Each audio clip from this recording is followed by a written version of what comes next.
여러분 안녕하세요. 자, 또 재산 관련 세금을 갖고 2부에서 여러분을 또 만나게 되었습니다.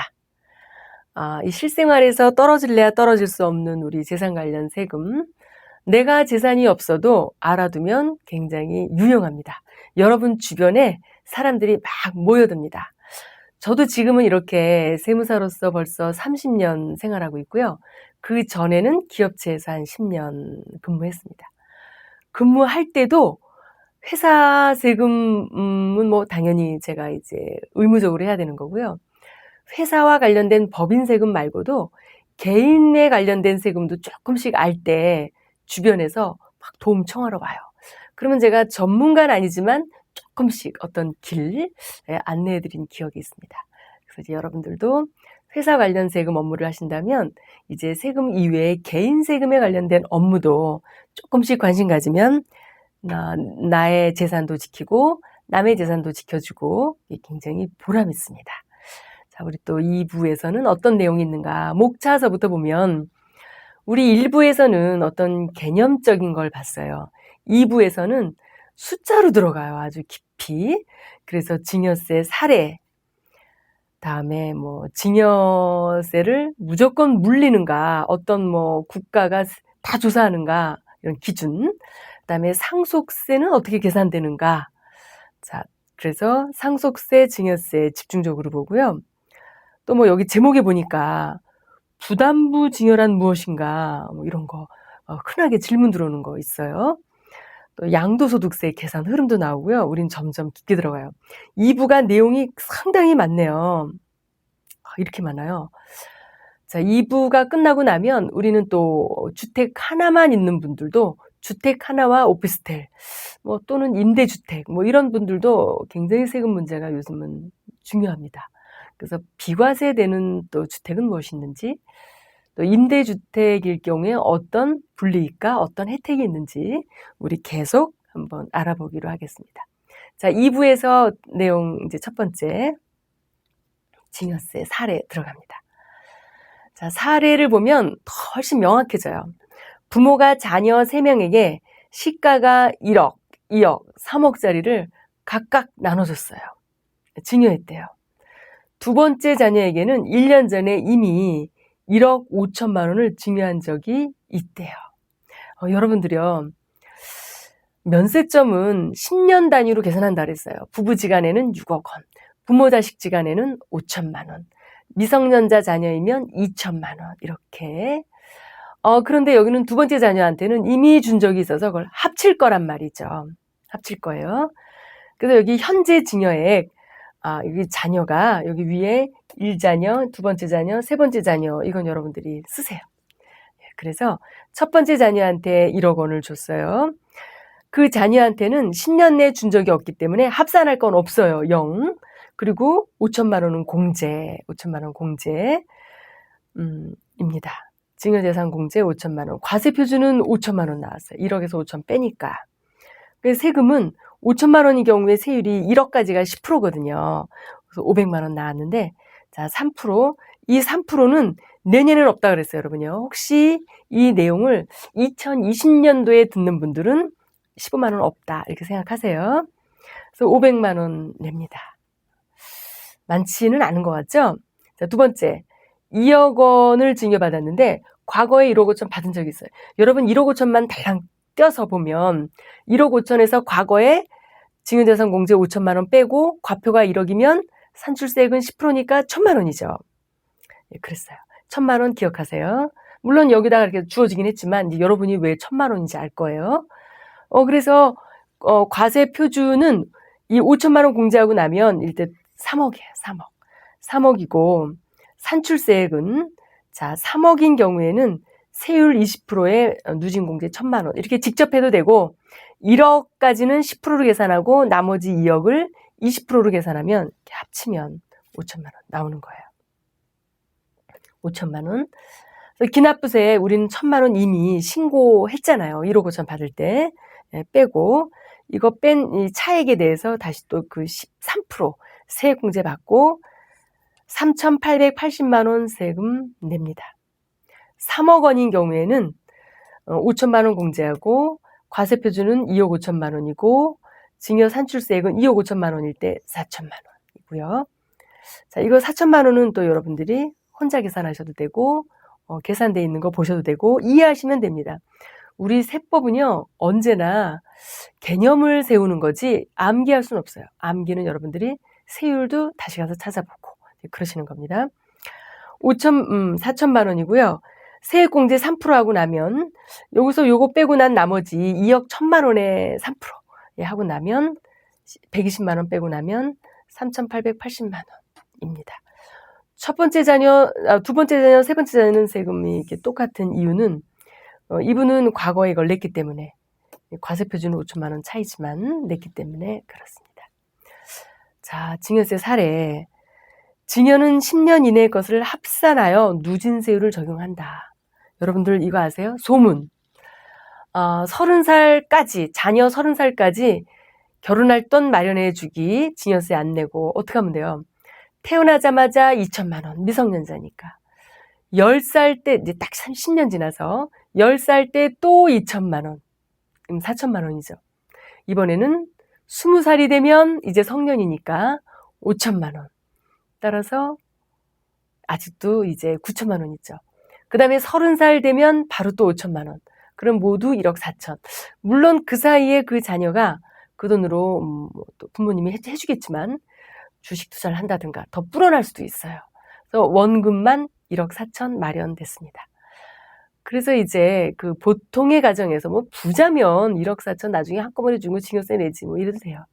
그렇지만 이제 그냥 평범한 가정에서는 어차피 요즘 시대의 자녀들한테 이 다음에 크면 결혼해서 독립할 때 그 정도의 돈은 줘야 된다라고 생각하시면 자, 뭐 이렇게 하는 것도 방법입니다. 증여세를 나중에 내려고 하면요 좀 아까워요. 네, 아까워서 그래요. 자, 두 번째인데요. 재산 취득 자금의 증여 추정과 증여 추정 배제 기준 이런 겁니다. 여러분 생각해 보세요. 세금도 한 번도 안 낸 젊은 사람이 25살 이 자녀가 25살 된 청년이 5억짜리 집을 샀다. 그러면 누가 봐도 의심할 거 아니에요. 증여받았을 것이다. 왜 증여세 신고가 안 들어오나 뭐 이렇게 검토할 것 같아요. 실제로 검토하고 있고. 그런데 금액이 다음에 표에 있는 금액 정도라면 그 다음에 누군가가 증여한 게 명확하게 드러나지 않는다면이에요. 드러나면 매겨요. 드러나지 않는다면 그러면 조사하지 않겠다라는 기준입니다. 그래서 그 여기 세대주냐, 세대주가 아니냐, 그리고 세대주든 세대주가 아니든 30살 미만이냐, 자 이렇게 세 개로 구분합니다. 구분해서 세대주라면 나이가 30살 이상이면 주택 구입 가격이 1억 5천만 원 정도다. 그러면 그 정도는 조사 안 해. 뭐 이런 기준입니다. 그리고 주택 말고 그 이외의 재산이면 5천만 원인데 또 빚을 갚았다. 5천만 원. 이런 걸 다 합쳐서 여기 총액 한도. 그 자녀가 돈 씀씀이가 2억 원이다. 뭐 이 정도까지는 봐주겠다라는 거예요. 40세 이상인 경우에는 주택 3억, 기타 재산 1억 원 합쳐서 4억 원 정도가 안 넘으면 조사하지 않겠다. 그러나요, 누가 제보를 했어요. 사실은 그 아버지가 아들한테 준 거를 내가 알아요. 그리고 이렇게 어떤 입증을 할 수 있는 게 있으면 당연히 국세청에서 증여세 매기죠. 여기에 있는 이거는요, 확인되지 않는다면 누군가가 돈을 줬다라는 게 뭐 통장이라든가 뭐 확인되지 않는다면 조사하지 않는다. 이런 내용입니다. 30살 미만자는 주택은 5천만 원, 기타 재산 5천만 원, 자 채무 상환을 해준 거 5천만 원 다 통틀어서 한도는 1억. 이렇게 자금 출처 배제. 이게 이제 개정이 된 건데요. 연초에 개정이 된 건데 작년까지는 조금 더 금액이 컸었어요. 이건 오히려 축소된 거예요, 여러분요. 그러니까 그만큼 아마도 이제 그 세수가 많이 필요할 수도 있고요. 또 증여가 보이지 않게 증여 받는 사람, 안 받는 사람의 차등을 두는 것도 좀 불합리했던 것 같습니다. 자, 이런 부분에 대해서는 이제 알아두면 여러분들이 피해 나갈 수 있으실 것 같습니다. 이제 10번째 내용이에요. 자, 우리 하나하나가 전부 다 여러분들이 돈 버는 겁니다. 상속세는 어떻게 내는가? 상속세, 여러분요. 상속세. 여기 이제 사례가 들었는데요. 첫 번째 사례가 부채를 안 남겼다. 돌아가신 분이 부채 없이 재산만 남겼는데 그 금액이 첫 번째 보니까 무려 18억 9천만 원이에요. 아파트 한 개 6억, 단독주택 한 개 6억 9천만 원, 예금 등 금융자산이 6억 원. 굉장히 부자가 돌아가셨어요. 근데 여러분 이거 아세요? 수도권에 집이 하나 있으면 10억이 넘는 집은 너무나 많습니다. 그래서 요새는 상속세라는 게 남의 일은 꼭 아닌 것 같아요. 그래서 여러분요. 자, 그러면 이 시가는 어떻게 할까? 시가는요. 원칙적으로 시가는 이제 일반적으로 돌아가신 날짜 앞뒤로 6개월에 앞뒤로.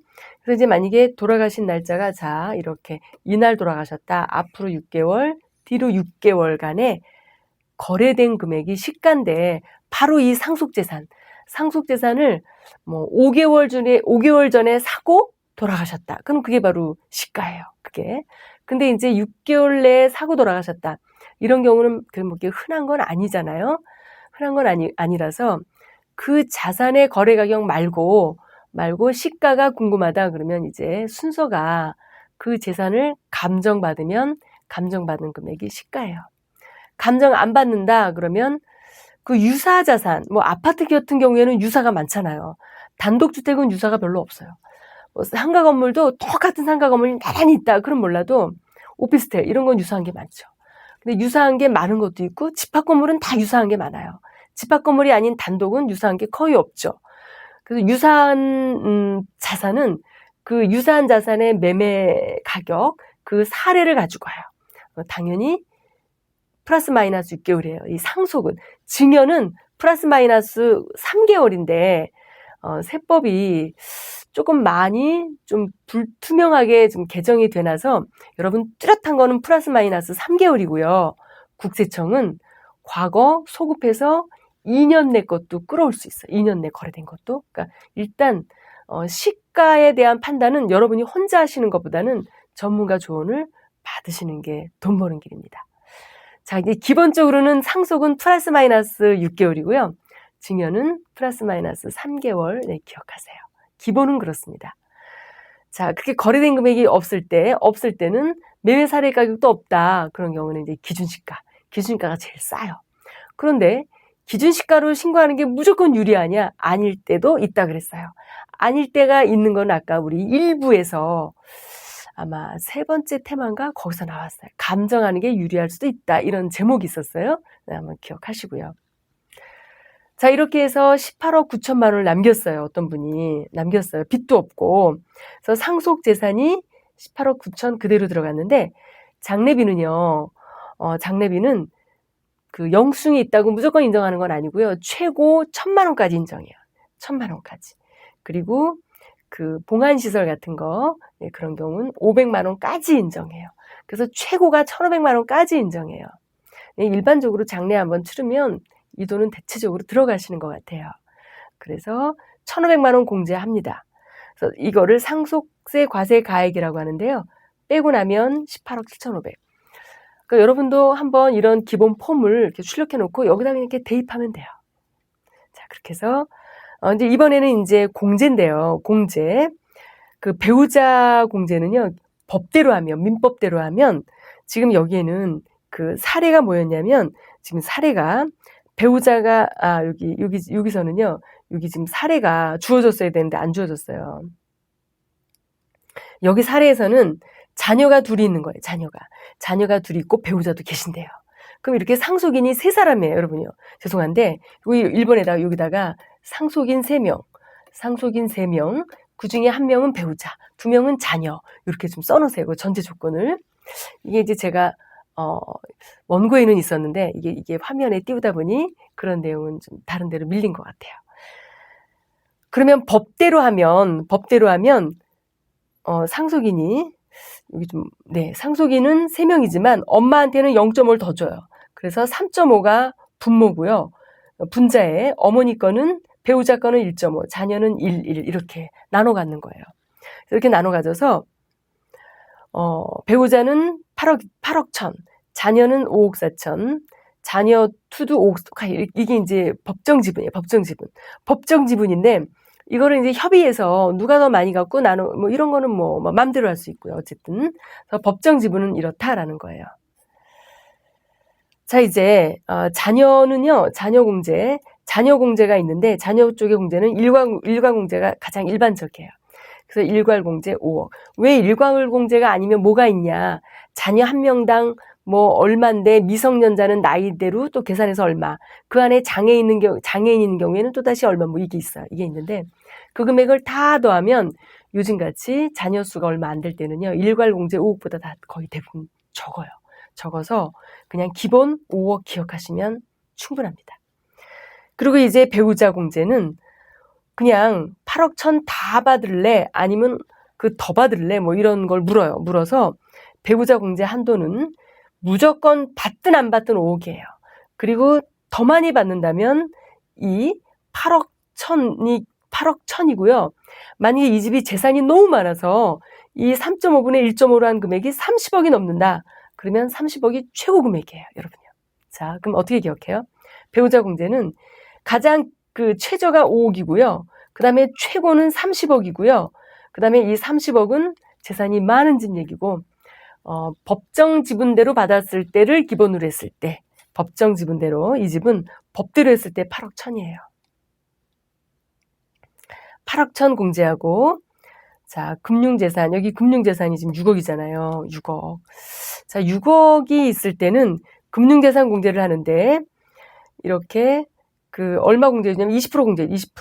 그래서 6억에 20% 1억 2천 한 거예요. 1억 2천. 금융재산이 너무나 작다. 그러면 금융재산이 2천만 원도 안 된다. 그러면 그냥 2천만 원 다 해줘요. 아니 2천만 원도 안 된다. 그러면 금융재산만큼 다 해줘요.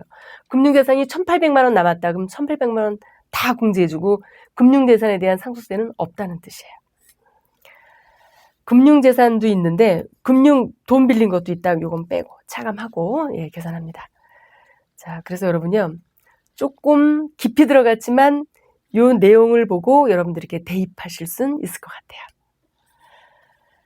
그래서 이제 빼고 나니까 또 14억 3천만 원이 남았어요. 과세표준은 4억 4천5백. 여기서 이렇게 빼고 나면 4억 4천5백. 상속세율은 1억까지는 10%, 5억까지는 20%예요. 그래서 여기는 4억 4천5백이라 20% 누진공제 10% 해서 7,900, 3% 세액공제 7,663만 원 상속세. 증여세에 비해서는 복잡한 거 맞죠? 증여세는 이렇게 안 복잡했어요. 이 사례에서 배우자가 안 계시다면 8억 1천만 원만큼 과표가 올라가요. 8억 1천이니까 이렇게 12억 5천만 원으로 돼요. 올라가요. 이런 경우에 상속세율은 또 바로 올라가요. 3억 3,200으로 여러분 3억 3,200으로. 그래서 이제 조금 그 우스운 말씀인데 재산이 많은 집은요. 배우자 공제가 최고 얼마까지 된다 그랬죠? 최고 법정 지분대로 30억까지 되잖아요. 이렇게 30억. 그래서 이렇게 뭐 어차피 그 이제 혼자 되신 분이 부자예요. 근데 이제 혼자 되신 분이 또 재혼할 계획도 있어요. 재혼할 계획. 그러면은 이제 주저주저 하다가 배우자 없이 돌아가시는 것보단 배우자가 계시면 이렇게 공제가 많죠. 자, 입니다. 그래서 여러분들은 이렇게 한번 사례를 검토해 봤고요.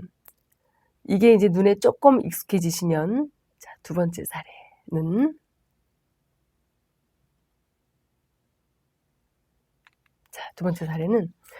앞의 사례와 동일한 조건에서 9번이 아니라 10번입니다. 동일한 사례에서 동일한 조건에서 부채가 1억 4천이 있다. 그럼 뭐 간단하죠. 뭐 동일한 조건이니까.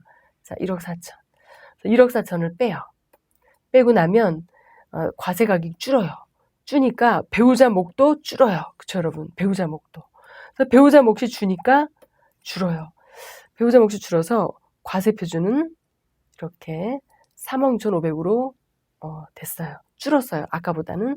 아까는 이제 이렇게 빚이 없었으니까. 그쵸, 여러분? 빚이 없었으니까. 3억 6,500이고요. 여기에 대한 세금, 그 다음에 3%, 나머지 납부할 세금, 이렇습니다. 어렵지 않죠, 여러분? 배우자가 또 안 계시다면 7억 5천만 원만큼 과표가 올라가는 거예요. 여기다 과표가 이만큼 다 올라가요. 이렇게 배우자가 안 계시니까 세율이 또 금방 올라가요. 세율이 금방 20%가 40%로 올라가서 세금은 금방 2억 7천만 원이 돼요. 여러분. 우리나라 그 배우자 공제는요. 우리나라 세법은 좀 이런 편이에요. 공제받을 때는 사실혼은 포함이 안 되고 과세할 때는 사실혼이 다 포함돼요. 사실혼일 때는 세금 매길 때는. 그래서 제가 맨날 놀부라 그래요. 그래서 법정 배우자만 됩니다. 법률혼인 경우에만. 자, 또 우리 사례 첫 번째, 두 번째 비교하면 하나는 부채가 있었고 하나는 부채가 없었고 또 배우자가 있는 경우 없는 경우 이렇게 두 가지 사례를 봤지만 전체 통틀어 4개를 본 거와 똑같아요. 자, 이번에도 앞에 사례 11번 바꿀게요. 앞에 사례에서 동일한 조건에서 배우자가 상속을 안 받는다. 상속 안 받으면 무조건 5억이라 그랬죠. 여기 5억이에요. 이런 경우는 굉장히 흔해요. 왜냐하면 부모님이 연로하셔서 돌아가시는 게 가장 자연스러운 거잖아요. 그 상태에서 다른 배우자도 이제 연로하세요. 어차피 그게 배우자 공제 많이 받기 위해서 상속 재산을 많이 가져봤자 또 상속이 되면 또 상속이 되잖아요. 그래서 아예 안 받는 경우도 많아요. 아예 안 받거나 아니면 금전으로 좀 받거나 금전 있는 거. 왜 그렇죠? 금전은 다시 또 상속으로 간다 뭐 이럴 확률보다는 다 쓸 수 있잖아요. 또 조금 나눠줘도 표시도 안 나고. 자, 그래서 금전으로 받아서 또 상속세도 내고 상속세도 다 내고 그럼 좋잖아요. 자, 그래서 5억 배우자 공제 받고 나면요. 다 동일한 조건이에요. 부채도 똑같이 있다. 부채도 똑같이 있다. 그래서 11억 2천만 원이 상속공제의 합계고 과세표준은 6억 1,500. 여기에서 요거 빼고 나면 6억 1,500. 이게 6억이니까 5억이 넘으니까 세율이 30%, 누진공제 6천, 따라서 1억 2,450만 원입니다. 기한 내 신고 3%, 계속 말씀드려요. 내년에는 3%가 없다. 그래서 뭐 금액은 뭐 3%라 크지 않지만 언젠가는 10%였다가 7%였다가 3%로 떨어져서 이제 내년에는 없어지는 거입니다. 1억 2천만 원이 납부할 세금이다. 자, 여러분요. 절대로 볼게요. 부채 빼고 나서 17억 5천만 원을 남겼는데 상속세로다가는 1억 2천을 내는 거예요. 이거하고 비교하면 세율은 10%가 조금 안 되죠. 그래도 많을 수 있다고는 해요, 여러분요. 근데 우리나라 세율을 보면 가장 싼 게 어떤 걸까요? 가장 싼 거, 소득 중에서 가장 싼 게 아마 연금이 최고 쌀 거예요, 연금이. 연금 소득을 그 60대에 받으면 5%, 70대 연금 받으면 4%, 또 60대, 70대, 80대 이상이 받으면 3% 이렇게 연금 소득세율 띄는 원천징수세율이 작고요. 그 다음에 퇴직소득세율이 그 다음에 싸요. 10%가 안 넘어요. 옛날에는 굉장히 쌌어요. 퇴직소득세가 3%였던 시절이 있었어요. 3%이다 보니까 연금으로 안 들어가고 다 퇴직금 받아갖고 다 써요. 지금도 퇴직금 받아서 연금으로 들어가는 비율이 50%가 안 돼요. 국가는 자꾸 이거를 연금으로 돌리고 싶어 하고, 그래서 퇴직소득세율도 10%까지 올렸어요. 최근에 올렸어요. 이제 상속세율도 지금 여기서는 10%가 안 되는데, 근데 이제 이런 측면에서는 이제 굉장히 힘들어하세요. 어떤 측면이냐면 아버지께 내 건데 이렇게 가족 단위의 재산이라고 생각하면 가족 단위의 돈인데 이거를 세금 내고 내가 갖는다. 이거는 조금 힘들어하시는 것 같아요. 자, 이제 그래도 이제 이건 어쩔 수 없이 세법이라서 이 나라를 떠나지 않는 한은 지켜야 되는 것 같아요. 이제 알아두면 좋은 것 같아요. 자, 또 넘어가겠습니다. 또 앞에 같은 상황에서 이제 이 번호가 좀 하나씩 이렇게 좀 고쳐주세요. 앞에 같은 상황에서 선산을 받았다. 선산 시가로다가 8천만 원인데 선산은 일반적으로 시가가 안 나타나요. 그러면 이제 기준시가 8천만 원 상당액의 상속을 받았는데 이런 경우는 어떻게 되는가? 여러분 절대액 좀 볼까요? 여기 1억 2천 똑같은 상황인데 1억 2천 똑같아요. 이거 왜 그렇죠? 선산을 받았는데 얘 때문에 그래. 얘. 우리나라 세법에서 이렇게 이 가격이 묘토, 비과세하는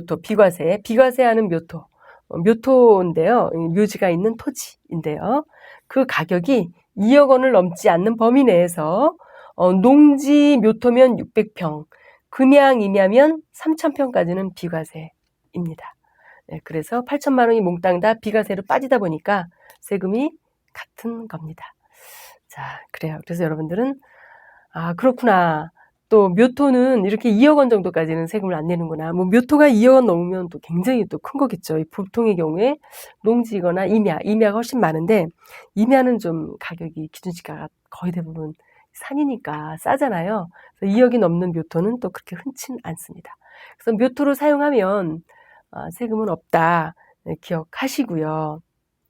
자, 이번에는 14번째 갑니다. 상속세를 안 내려고 사망 전에 재산을 숨겨도 되는가? 제가 여러분한테 탈세를 알려드리는 것 같아요. 탈세를 알려드리는 건 아니에요. 그건 아니고 세법을 알려드리는 거예요. 세법을 알려드리는데 제목을 제가 조금 기억하시라고 자극적으로 한 거예요. 상속세 안 내려고. 자, 우리 상증법은 이 재산의 그룹을 4개로 나눴어요. 4개가 뭐냐면 현금, 예금, 유가증권을 한 그룹, 부동산, 그 다음에 부동산에 관한 권리 합쳐서 한 그룹으로, 그 다음에 기타 재산, 또 채무 이렇게 한 그룹으로 만들었어요. 채무는 돈 빌리는 거잖아요. 뭐 이런 거 있잖아요. 사망하기 3개월 전에 돈을 5억을 빌렸는데 5억이 어디 갔는지 몰라요. 그러면 이거 어떻게 되는가? 이거 부채로 빼줘야 돼? 말아야 돼? 이거 안 빼주죠. 그쵸? 안 빼줘야 상식이죠? 그런 걸 말하는 거예요. 돈을 빌렸는데 어디에 썼는지 모르겠다. 이제 이런 거거든요. 이제 근데 그 범위가, 이렇게 우리 평범한 가정에서 생각할 때는 그 범위가 큰 편이에요. 그래서 이제 1년 내에, 돌아가시기 만 1년 내에 현금, 예금, 유가증권 뭔가 이제 인출했다라는 거예요. 인출했는데 그 인출한 금액이 뭐 이렇게 쪼개져서 인출했겠죠. 이걸 다 합치니까 2억 이상이다. 그러면 그 행방을 몰라도 상속재산 안에 들어가 버려요. 행방을 몰라도. 그러면 다시 말씀드리면 2억이 안 되면 안 들어간다는 뜻이에요. 그래서 제가 이제 제목 2억 미만을 빼가지고 근거 속에 숨겨둔다. 이제 이렇게 이제 말씀을 드렸는데 가끔은 이 세법을 알고 뭐 큰 금액은 아니어도 비상금 용도로 어떻게 쓸지 모르니까 비상금 용도로 한 8천만 원 찾아서 아버지가 아플 때 또 간병인한테 이렇게 현금 주다가 남은 돈이 7천만 원이 나왔다. 1,000만 원밖에 안 써서. 그랬을 때 이거를 상속재산에 넣어야 되냐 안 넣어야 되냐 이거 고민할 때 제가 그냥 말씀드려요. 행방 모르면 상속세 안 매긴다. 이렇게. 자, 그 금액이 2억이에요. 그죠? 자, 1년 냅니다. 그리고 그게 이제 현금이 아니라 이제 부동산상의 권리, 이걸 팔았는데 그 돈은 분명히 받았겠는데 예금으로 안 들어오면 이것도 상속재산에 들어가 버리는데 그 예금으로 안 들어온 그 행방을 모르는 그 금액이 2억 원 이상일 때, 자, 각각 2억 원 이상일 때, 그리고 이제 통틀어 2년 내 누계액으로 2년 내 소급해서 2년 내 누계액으로 현금 예금 5억 원 이게 각각 5억 원씩 없어져 버렸는데 어디다 썼는지 모른다. 그러면 다 상속재산 안에 들어가 버린다는 뜻입니다. 자, 읽어드릴게요. 상속세를 안 내려고 사망 전에 재산을 숨길 수도 있다. 상증법은 이를 방지하고자 재산 종류별로 4그룹으로 구분해서 다음과 같이 검토합니다. 상속일 전 2년 이내 사용처 없이 5억 이상의 재산이 없어지거나 누적적으로 1년 내에 사용처 없이 2억 원의 재산이 없어진 경우 그 부분은 상속재산이 있는 거로 추정해서 과세합니다. 다만 사용처 소명대상 금액의 20% 그러니까 지금 예를 들어서 요걸 사례 들어서 3억 원 이상이다. 그래서 여기에 대한 20% 6천만 원 정도는 과세 대상으로 안 하고 2억 4천만 원만 합산하겠다. 이제 이런 뜻입니다. 여러분. 자, 그래서 여러분도 아마 마음속으로 금고 하나 사서 보관할까? 이럴 수도 있어요. 근데 이제 가끔 보면 집안에 현금을 두면 그 스트레스가 말도 못해요. 그 돈 잊어버릴까봐. 그렇기 때문에 제가 때로는 말씀드리는 게 그게 탈세를 한 거하고 스트레스 비용하고 비교하면 때로는 스트레스 비용이 더 큰 분도 있어요. 그것 때문에 막 암 생기는 분도 있어요. 이제 그런 또 이게 마음이 약한 분도 있거든요. 이건 이제 다 이제 여러분들이 기억하시라고 제가 이제 드리는 말씀이고요. 그래서 여러분 14번 상속세 안 내려고 사망 전에 재산을 숨겨도 되는지 한번 고민을 잘 해보세요. 그래서 여러분 이거를 이제 활용을 할지에 대해서는 이제 여러분한테 맡기겠습니다. Q&A인데요. 질문 1. 상속일 1년 내에 1억 8천의 예금을 인출됐으나 돈은 빠져나갔는데 송금되지도 않고 현금 인출이라 어디로 가는지 모른다. 상속재산에 포함되느냐? 그랬어요. 해답에서는 이 금액이 2억 미만이므로 과세 대상이 아니다. 이렇게. 질문 2, 질문 3. 여러분이 천천히 읽어보세요. 자, 이 부분은 굉장히 재밌는 부분이기도 하고, 여러분들이 내가 굉장히 아끼는 사람한테 내가 좀 뭔가 돈을 주고 싶다. 친구가 굉장히 불편한데 내가 그 친구한테 1억 주고 싶다. 그런데 그 1억 주고 싶다, 2억 주고 싶다. 준 것이 통장으로 딱 송금됐다. 그러면 이거는 상속세 이전에 증여세, 그쵸 여러분? 증여세 물려야 되거든요. 근데 그런 경우를 감추고 싶다. 그러면 또 현금 빼게 되는데 그 금액의 범위 여러분들이 잘 기억하시고요. Q&A 2번과 3번도 여러분들이 천천히 읽어보셔서 기준점은 그 앞에 있는 예거든요. 예, 이걸 잘 기억하셔서 천천히 검토해 보시기 바랍니다. 벌써 15번째예요. 14번째 사항은 많이 좀 어려웠을 것 같아요. 14번째 사항은 여러분들이 서너 번 읽어보고 Q&A도 자꾸 읽어보셔야 될 것 같아요. 자, 그래도 여러분들이 혼자 판단하시지 말고 꼭 전문가하고 의논을 해주세요. 이제 이걸 보는 여러분들한테 재산이 얼마나 있을지 모르지만 저도 젊은 시절을 지났잖아요. 20대 때 아무것도 없잖아요. 샐러리맨. 그런데도 제가 재산가라고 생각하고 관심을 많이 가져서 그냥 회사 상사들하고 대화할 때도 그냥 재산이 그 시대에는 봉급이 굉장히 형편없었을 시절이니까 1,000만 원이 있다면 굉장히 거액이에요. 근데 그것만 있어도 또 거기에 맞는 이야기를 하는데 그게 없었던 시절에도 그냥 했어요. 그러니까 이제 연말정산을 하면서도 절세에 대한 이야기를 했고 조금의 금액을 증여하면서도 증여에 대한 이야기를 했고 이제 그랬던 기억이 납니다. 그래서 굉장히 많이 관심을 가지면 이제 여러분도 주변으로부터 많은 그 기쁨을 줄 것 같아요. 주변에. 자, 15번째 들어갈게요. 상속 전에 재산을 증여하면 상속세하고는 어떤 관계가 있을까? 이거든요. 사망 전에 미리 증여하면 이득일까 손해일까라는 거예요. 상증법은 10년 이내에 돌아가시기 직전 10년 이내에 상속인한테 증여한 재산은 그냥 다 합쳐서 계산해요. 그러니까 3년 전에 또는 9년 전으로 할게요. 9년 11개월 전에 10억을 증여했다. 지금 남긴 재산이 20억이다.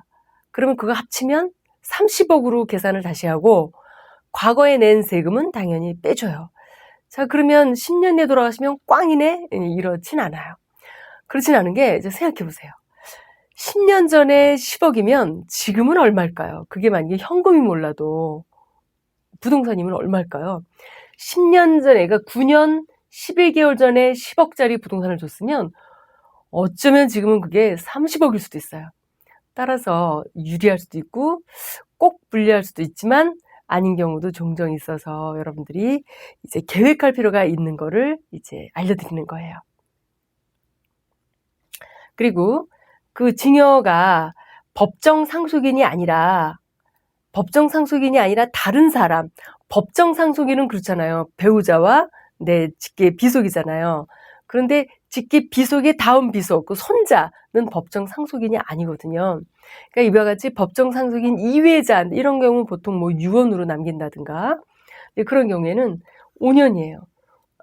그 5년 이내에 뭐 증여한 경우, 아까 이제 법정 상속인한테 증여한 경우는 10년 소급하는데, 법정 상속인이 아닌 사람한테 증여한 거는 5년 내 거를 합쳐서 상속세를 물려요. 근데 이런 경우도 이제 저도 종종 경험하는데요. 어차피 이 재산이 자녀한테 가면 또 그 자녀한테 또 갈 수 있어요. 손자한테. 그럴 바에는 그냥 상속세로 한번 조금 더 많이 내겠다라든가 이제 그것도 또 하나의 계획이고 절세입니다. 그래서 상속기 시일 전 5년 이내에 증여한 재산을 가산해요. 뭐 5년 지났으면 가산 안 하고. 그러니까 이제 법정 상속인이 아니면 좀 그 시간이 짧죠. 그리고 증여세로 낸 세금은 빼주고요. 따라서 상속세가 좀 많으면 부담이 되고 증여세가 더 많으면 환급은 없으므로 옛날에 증여세가 훨씬 더 많이 냈다. 환급은 없어요. 공제는 해주는데 그런 경우라면 조금 손해다라는 거예요. 증여세 세율은 20%인데 상속세율은 10%다. 이런 경우가 거기에 속하죠. 유리한 사례가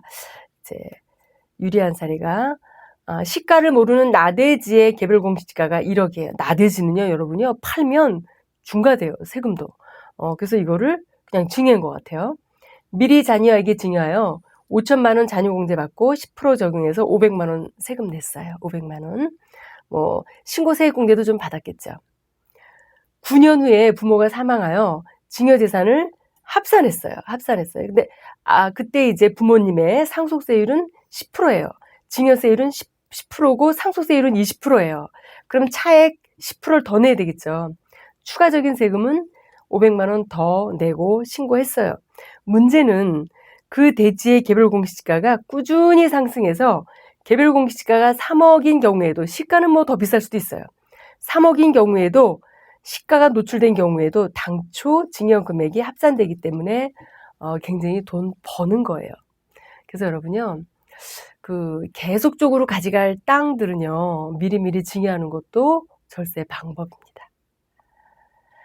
두 번째, 5억 원 상당의 토지를 자녀에게 증여하여 5천만 원, 자녀 공제 후 증여세율이 4억 5천이 과표니까 20% 적용해서 증여세 8천만 원 냈대요. 이제 여러분들 이거는요, 여러분이 이제 계산할 수 있을 거예요.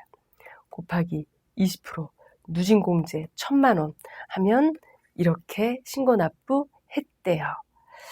11년 후에 부모가 사망했어요. 10년이 지났으니까 합산하지 않죠.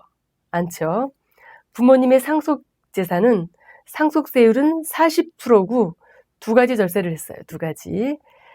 토지의 시세는 오르니까 현재 시점에서 보면 하나 이득 받고 두 번째는 합산하지 않으니까 세율을 또 분산했습니다. 세율을. 이거를 상속으로 가면 40%를 내야 되는데 자녀가 20%를 내서 세율을 분산했고 어쩌면 가치 상승이 있으면 더 일석이조다라는 내용입니다. 이제 방심하면 갖고 있던 재산 방심하다가 나중에 팔면 세금이 비싸요. 최근에 이제 다 경험한 건데요. 아파트도 마찬가지예요. 아파트도 시세가 막 좀 올랐어요. 오르는데 중간에 부부지간에는 6억까지는 안 내잖아요. 안 내니까 갑씨라는 남편이 자기 이제 부인한테, 을씨한테 80%? 이렇게 지분으로 80% 넘겼어요. 80%. 다 넘기면 6억을 초과하니까 아마 증여세를 피하고자 해서 그런지. 그래서 어찌됐든 시가대로 받았어요. 시가대로. 나중에 그 집을 팔았을 때 80%에 해당하는 을씨 입장에서는 뭐 양도세가 별로 없죠. 근데 이제 이거를 생각 안 하면 시간이 막 흐르고 막상 양도할 때 검토하면 늦어요, 여러분요. 자, 이거는 제가 나중에 이렇게 받아서 지금 말씀드릴게요. 자, 이렇게 가족 간에 받아서 파는 거는요, 즉시 팔면 안 되고요. 요 텀은 좀 5년을 둬야 돼요. 5년 텀을 안 두면 값이가 직접 한 거로 계산을 해요. 여러분 지금 상속세 검토하다가 증여세를 살짝 껴든 거예요. 이거는 잊어버려도 돼요. 우리 다음에 언젠가 할 거니까 그렇습니다. 자, 그래서 이제 중간에 증여하면 증여세와 상속세를 분산시키는 효과가 있다. 그 다음에 그 부동산이면 가치가 상승하는 효과가 있다. 라는 거를 우리 검토했고요. 최근에 이 주식 가치가 떨어졌었어요. 떨어져서 그 어느 특정 종목을 아버지가 자녀들한테 골고루 증여했어요. 그러니까 주식 가치가 좀 떨어졌을 때 이제 하고 나중에 오를 거를 기대하고 이제 가치가 좀 적을 때 이제 그때 한 겁니다. 자, 부담부 증여라는 것도 우리 일상생활에 아주 많아요. 아주 많아서 용어부터 보겠습니다. 부담부 증여라는 뜻은 증여는 하는데 부담도 시키는 거예요. 의무도. 그러니까 이런 거는 뭐 기본적으로 여기 사례에서 이제 막바로 나오는데요. 5억짜리 부동산을 증여한대요. 증여하는데 그 부동산에 담보대출 받은 게 있어요. 2억 원. 그리고 그걸 세놨기 때문에 임대보증금도 받은 게 있어요. 그러면 나는 5억짜리를 주지만 3억은 나의 빚으로 남잖아요. 근데 빚도 같이 떠넘긴다면 안 넘길 수도 있어요. 안 넘길 수도 있는데 이렇게 같이 넘길 때를 우리는 부담부 증여라고 합니다. 그러면 아버지는 어떤 행동을 하신 거냐면 그 부동산의 일부는 돈 받고 파는 거나 마찬가지예요. 내가 갚을 돈을 넘겼으니까. 그래서 이거는 양도소득세를 내는 거고요. 나머지 2억은 증여세를 내는 거예요.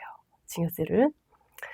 자, 이제 사례에서 보면 이렇게 5억짜리 시가, 5억짜리의 부동산을 자녀한테 부담부 증여했어요. 그리고 이 부동산은 2년 전에 취득했대요. 취득한 지는 얼마 안 되네요. 그리고 그때는 부동산 가격이 2억 4천만 원에 샀대요. 여기 원가 비율을 제가 여러분 이해를 돕기 위해서 2억 4천만 원 나누기 5억 해서 그 원가 비율이 48%다 계산을 해놨습니다. 여러분들의 이해를 돕기 위해서 증여세하고 양도세를 각각 계산하는데 증여 가격은 2억 원이고 양도 가격은 3억 원이에요. 3억 원인데 증여는 증여재산 공제하고 과표고 세율은 20%의 1,000만 원 누진공제에서 산출세액은 2천만 원. 2019년도까지는 여기에서 3%를 또 빼주고 내년도부터는 안 빼주고 2020년도부터는 세액공제 제도가 없다고 말씀드렸고요. 양도세는 증여세보다 조금 복잡해요. 뭐가 많죠. 일단 양도소득이니까 이 소득이라는 뜻은 나한테 생긴 이득이에요. 이득. 근데 양도는 내가 취득한 원가가 있잖아요. 그 원가를 빼야 돼요. 그래서 원가를 1억 4,400만 원만 뺐어요. 2억 4천 주고 샀는데 눈치채셨죠? 제가 아까 48%를 계산해놨잖아요. 얘가 바로 48%입니다. 얘가 바로 48%. 계산을 해서 1억 5,600이 차익이 남았는데 우리나라는 3년 이상 가지고 있으면 장기 보유 공제라는 걸 해줘요. 장기 보유. 물론 장기 보유 공제가 안 되는 조건도 있는데 제가 지금 여기에 그냥 일반적인 부동산이에요. 자, 이거는 3년 이상일 때 해주는데 3년이 안 됐어요. 2년 전. 그래서 양도소득 금액은 1억 5,600인데 어느 재산을 팔든지 기본공제 250만 원이 있어요. 1년에 한 번 기본공제. 250만 원을 빼고 나면 1억 5,350만 원. 여러분 종합소득 세율 이건 진짜 기억하기 참 어려워요. 최저가 6%에서 최고가 42%인데 이거는 여러분이 그 1강 할 때 제가 미리 여기 또 해놨어요. 미리 갔다 와볼까요? 과세 기준이 1억 5,300이요. 1억 5,300이면 요 구간에 있어요. 1억 5,300. 세율은 35%고 누진공제 1,490만 원. 자, 다시 가서 볼게요. 1억 5,350만 원에 세율 38% 마이너스 1,940만 원 하면 산출세액은 3,893만 원 나옵니다. 이거는 아버지가 내는 세금, 이거는 자녀가 내는 세금, 이게 각각 내는 거예요, 여러분요. 아, 그렇구나. 그러면 이제 여러분들이 각각 계산하셔갖고, 그러면 어느 쪽으로 많이 하는 게 좋을까? 증여세로다가 차라리 이 은행 부채는 아버지가 갚는 거로 하고, 증여를 4억으로 하고, 이 양도를, 이거, 이거 지금 다 아들이 갚는 거니까, 만약에 이거를 아버지가 갚는 거로 한다, 그럼 증여 금액은 줄어들어요. 증여 금액은 줄어들어서 늘어났죠. 제가 지금 거꾸로 말씀드렸어요. 죄송합니다. 자, 2억을 아버지가 갚는다, 그럼 증여가 늘어나요. 4억으로 늘어나고, 양도 줄어들고. 그렇잖아요. 그렇게 했을 때 어느 세금이 더 싼가 이렇게 비교할 수 있어요. 근데 이제 여기서 더 나아가서 기가 막힌 게 있어요, 여러분. 기가 막힌 게. 지금 이게 양도세가 이만큼이나 나왔잖아요. 이거 얼마나 커요. 부담되죠. 근데 하필이면 이 재산이 1세대 1주택이다. 1세대 1주택은 비과세 된다 그래요. 우리가 구체적으로 아직은 모르지만 하나밖에 없는 사람이 그 하나의 주택을 팔면 이제 일정 기간 후에 팔면 세금이 없는 거예요. 그 양도 가격이 9억 원까지는 9억 원이 초과해도요 세금 얼마 안 돼요. 비과세예요. 자, 여기 이렇게 그 9억 이하는 비과세, 9억 초과해도 얼마 안 돼요. 이런 경우는 1세대 1주택이라면 이거 완전히 비과세잖아요. 이런 경우는 비과세예요. 비과세라서 아버지가 세금을 1원도 안 내죠. 이런 경우는 아들만 이렇게 낸다. 이제 그런 뜻입니다. 그래서 1세대 1주택일 때 아주 많이 활용들 하세요. 활용을 하는데 이게 시가가 5억이라도 이거를 상당히 싸게 팔아요. 자녀한테.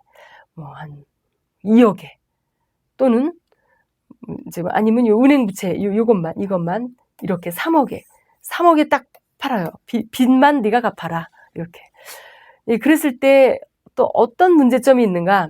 저가 양도라 그래, 이거를요. 저가 양도. 우리 여기에서는 고민하지 마세요. 그건 또 이제 기회가 또 있습니다. 지금 여기서는 정상 가격을 부담부 증여했다라고 보는 거예요. 그랬을 때 아버지가 1세대 1주택자가 아니면 아버지 세금, 자녀 세금. 아버지가 1세대 1주택 비과세라면 아버지는 세금 없고 자녀만 증여세가 있다. 이런 뜻입니다. 여러분 이거 기본 폼도 여러분이 다운받아서 여기다가 살짝 대입해 보시면 됩니다. 자, 이제 여기 비어있는 난 장기 보유 특별공제라는 게 도대체 뭔가, 그 다음에 표가 있는데요. 이게 먼저 나왔네요. 자, 일반적인 양도소득세 계산 흐름인데요. 우리 아까 여기서 제가 양도가격, 취득가격, 양도차익 바로 해버렸잖아요. 그런데 이 범위의 계산이 뭔가 이거를 바로 그 다음 쪽에서 보는 거예요. 자, 양도가격은 여기선 사례에서는 이제 10억씩이나 됐네요. 10억인데 취득가격이 5억 3,500이다. 여기서 여기 17번에서의 핵심은 취득가격 안에 무엇이 들어가는가를 보시는 거예요. 이 안에. 그래서 이거는 매매계약서에 있는 주고받은 본래 부동산 매매 계약 금액이고요. 취득세, 등록세. 요즘은 이제 등록세가 없죠. 취득세에 합쳐진 거라. 이거 옛날에 구입했으면 당연히 등록세 있어요. 그래서 취득세, 등록세, 그리고 법무사 수수료, 채권 할인료. 채권 할인료는 이 안에 포함되어 있을 거예요. 채권 할인료, 취득시 중개료, 양도할 때 중개수수료, 그리고 이제 수선비가 들어가는데 이 수선비에는 제가 자본적 지출 굉장히 어려워서 이거는 이제 뭐냐면요. 이 자산 가치를 올리는 건데 이 안에 보통 들어가는 게 샤시, 그 다음에 보일러 설비, 그 다음에 또 뭐가 있을까요? 없던 방 확장하는 거. 그러니까 없던 게 생기면 무조건 자본적이에요. 있던 거라 하더라도 보일러 교체, 이것도 들어가요. 그래서 어떤 분들은요, 집을 5월 수리를 해요. 5월 수리를 하면서 견적서를 딱 받아보니까 그 안에는 자본적 지출도 있고, 그냥 일상적인 뭐 도배라든가 몰딩이라든가 뭐 이런 거는 다 일반적인 수리는 여기 인정을 안 해줘요. 그냥 보통이 수리하고 사는 거는. 그러다 보니까 어떤 분들은 견적서를 딱 받은 다음에요. 올 수리비가 뭐 8천만 원 들어간다. 집안에 짓는 값이네요. 그렇게 거액이 들어간다. 거액이 들어가는데 그걸 하나 조목조목 보니까 자본적 지출이 5천, 일반적인 수리가 3천 이렇게 됐을 때 현명한 여러분들이 그 업자하고 타협을 해서요. 자본적 지출은 내가 돈 더 줄게. 수익적 지출은 너 공짜로 좀 제공해줘. 뭐 이런 식으로 견적서를 조금 같은 값을 갖고 어느 쪽에는 많이 준다 그러고 어느 쪽에는 공짜로 해달라고 그러고 견적서 이렇게 만들어지는 분도 있습니다. 근데 아마 이거는 사후에는 결정할 수가 없는 거고요. 그렇게 수리할 때 여러분들이 사전 지식이 있다면 그랬을 것이다 라는 말씀입니다. 그 다음에 이제 양도할 때 신고 수수료 이렇게 해서 나온 금액을 양도 차익이라고 합니다. 여러분요. 양도 차익 여기까지도 쉽죠? 양도 가격에서 취득 가격 빼고 나온 금액을 양도 차익이라고 합니다. 여기다가 다 기록은 못했지만 또 이제 뭐 어쩌다가 변호사 수수료가 들어갔다. 변호사 수수료가 왜 들어갔을까요? 왜? 어쩌면 그 변호사한테 의뢰한 이유가 이렇게 내가 취득하는 매매 계약을 했는데 어떤 다른 법적인 문제가 있어서 내가 이거를 못 사게 됐다든가 이런 그 취득과 관련된 수수료 또 수용당했을 때 수용 가격에 대한 마음에 안 들어서 이렇게 재결 신청한다 그러죠. 그래서 그 수용 가격이 높아지는 어떤 소송을 맡기고 대가를 줬다든가 다 들어가요. 그러고 나면 양도 차익이 이렇게 생기고요. 그 다음에 이제 장기 보유 공제가 있어요. 장기 보유 공제 잠깐 갔다 올게요. 여기 장기 보유 공제인데요. 부동산의 그 보유 기간이 3년 이상 4년 미만이면 6%, 뚝 잘라서 8년 이상 9년 미만이면 16%, 14년 이상 15년 미만이면 28%, 최고가 30%, 15년 이상일 때 작년까지는 이게 올라가는 게 3%로 올라갔어요. 3%로 올라가서 10년이면 30%가 찼어요. 근데 지금은 이렇게 2%씩 쫙 올라가요. 2%씩. 그러니까 3년 이상서부터 2%씩 계속 올라간다. 그리고 그 주택이 양도하는 부동산이 1세대 1주택을 양도한다. 아까 그 9억 넘는 거는 세금이 있다 그랬잖아요. 제가 9억 넘어도 1세대 1주택은 세금이 얼마 안 된다고 한 이유가 바로 장기 보유 공제가 80%나 돼요. 80%. 어떤 집이 아주 그냥 굉장히 고급집이 팔렸다. 기억하기 좋게 100억이 팔렸다. 그리고 취득 가격은 기억이 안 난다. 제로라고 하더라도요. 그 20억에 80%가 장기 보유라서요. 28, 16. 결국은 4억만 어떻게 차익이 생기는 거거든요. 4억. 굉장하잖아요. 100억짜리가. 이게 이제 세금 얼마 안 낸다는 이유입니다. 자, 이렇게 해서 이분은 아마 이게 양도 차익의 그 자기 보유 공제가 9천 이렇게 20%짜리 한 거 보면 지금 여기에 속해요. 10년 이상이라서 여기에 문제가 주어진 문제가 빠졌어요, 여러분요. 자, 9년 5개월 보유 이렇게 써주세요. 10년 이상이든가요? 10년 이상 죄송합니다. 9년이 아니라 11년 5개월 보유한 부동산을 팔았다. 이게 가정하고 여러분들이 그래서 장기 보유 공제는 20% 받고 양도소득 금액은 빼고 누구나 1년에 한 번은 공제한다. 한 번. 과세 표준 나오고 자, 그래서 세율은 종합소득 세율 40%의 누진 공제. 그래서 이렇게 양도소득세 10% 지방소득세 무조건 쫓아붙어요. 상속세나 증여세는 소득세가 아니에요. 그래서 그거는 지방소득세가 없는데 얘는 차익에 대한 세금이란 나의 직접적인 소득이라서 이와 같이 10%가 붙습니다. 자, 지방소득세까지 검토를 했습니다. 그러면 이게 다시 한번 앞에 네. 자, 이제 여기까지 왔죠. 17번에는 이제 이 장기보유공제 계산하는 과정에 우리가 검토해야 될 사항이고요. 종합소득 세율은 우리가 일부에서 있었지만 다시 또 기억하기 위해서 지금 당장 이렇게 양도소득세율을 쓰려고 해도 얘 표가 항상 필요해요. 필요해서 여러분이 기억하시고요. 기억하고 찾는 게 실력입니다. 그러면 양도와 취득은 언제가, 시기인가, 계약금 줬을 땐가, 잔금일 땐가, 뭐 이런 거거든요. 원칙적으로는 돈 주고받은 청산한 날이에요. 청산한 날인데, 청산하기 전에 소유권을 먼저 넘겨줬다. 그러면 등기 접수일. 그래서 빠른 날이에요. 돈을 받은 날하고 소유권을 넘겨준 날 또는 소유권을 받은 날, 사는 사람은 받은 거. 둘 중에 이제 빠른 날이 한쪽은 양도, 한쪽은 취득. 이렇게 됩니다. 이렇게 돼요. 어떤 분은요, 1세대 1주택 그 보유 기간이 2년을 채워야 되는데 어떤 분은 이걸 계산 잘못해서 계약금으로 생각하고요. 3일이 부족했어요. 3일이 부족해서 몇 천만 원이 세금이 나간 거예요. 여러분요.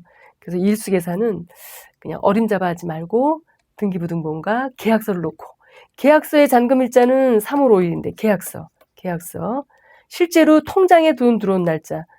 계약선이래요. 통장에 그 잔금이라고 그럴게요. 잔금 들어온 날짜는 또 3월 29일. 그 다음에 소유권 넘어간 날짜는 4월 5일. 그럼 어떻게 되는 거예요? 돈을 청산한 날이 한쪽은 양도, 한쪽은 취득이라서 이날로 해야 되니까 뭘 갖다 놓고 봐야 되는 거예요? 계약서와 등기부등본 둘 다 놓고 보셔야 돼요. 그 다음에 내가 스스로 건축 지었다. 이런 경우에는 그 건물 등기부등본에 소유권 보전 등기일이 있는데요. 소유권 보전 등기일은 거의 다 건축물 대장의 사용 승인인 날짜보다 뒤에 있어요. 그러니까 건물을 새로 지은 거의 취득 시기는 등기부등본보다는 건축물 대장의 사용 승인 날짜. 옛날에는 이 용어를 준공일이라고 그랬잖아요. 근데 준공이라는 말은 지금도 쓰는데 공부에는 건축물 대장에는 사용 승인 이렇게 돼 있어요. 그래서 그 날짜가 취득 시기다. 상속이나 증여받으면 그 받은 날이에요. 받은 날. 상속은 돌아가신 날이고요. 그 다음에 증여는 등기일이에요. 그러니까 우리는요, 여기 등기 접수일이 있고요. 그 등기부등본 보면 원인일과 접수일이 있어요. 하여튼 이제 매매가 됐든 증여가 됐든 전부 다 접수일 날짜로 보시는 거고요. 상속은 그날로 안 봐요. 상속은 한참 후에 등기하는 사람 많거든요. 상속은 돌아가신 날. 그래서 상속 등기는 그 원인 날짜 보는 거예요. 원인일. 자, 접수일이 아니라 요거는 원인일이라고 돼 있어요. 등기부등본에. 그렇게 보시는 거예요. 그 다음에 수용당하는 경우에는 가끔 돈이 먼저 들어올 때가 있어요. 아니면 또 아마도 이제 공탁 걸기도 할 거예요. 수용은 돈을 청산한 날입니다. 청산한 날보다 혹시라도 등기가 더 빠르면 그 빠른 날이고요. 보상금이 공탁된 경우에는 이제 공탁해놓고 소송하니까 소송 판결 확정일 이렇게 보시면 됩니다. 자, 그래서 이거는요, 이렇게 구체적인 거는 여러분들이 전문가가 아니면 볼 필요가 없는데 그래도 가장 기본은 바로 어디 있을까요? 예와 예입니다. 꼭 기억하세요. 일반인들도 알아두면 자기 재산을 잃어버리지 않습니다. 이렇게 해서 이제 2부 강의는 제가 19번째까지 마쳤고요.